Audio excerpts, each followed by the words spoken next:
कहानी भाई चाय बेचे वाला के जी कुर्सी के चक्कर में नाच देले साता के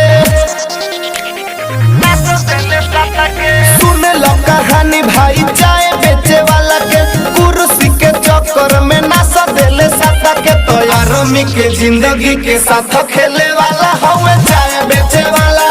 40 साल के नौकरी के 4 साल करे वाला हवे चाय बेचे वाला नया नया नियम से नाश करे वाला हवे चाय बेचे वाला। कलिंग स्टूडियो मुसेपुर छपरा।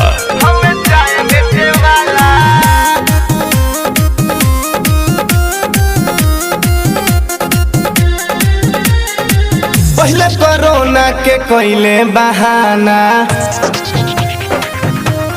ए जी अपन रैली निकालस रोजाना पहले कोरोना के कोइले बहाना अपन रैली निकालस रोजाना तो आली जाली भाषण से मोह लेवे वाला हवे चाय बेचे वाला आर्मी के जिंदगी के साथ खेले वाला हवे चाय बेचे वाला नया नया नियम से नाच देवे वाला हवे चाय बेचे वाला।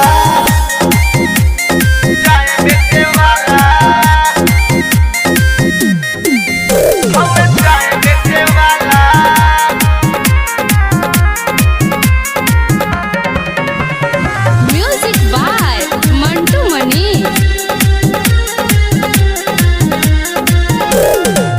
अभी बहुत बात इनकर कहानी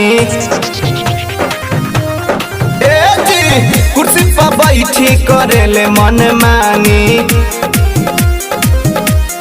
सुना ना अभी बहुत बात इनकर कहानी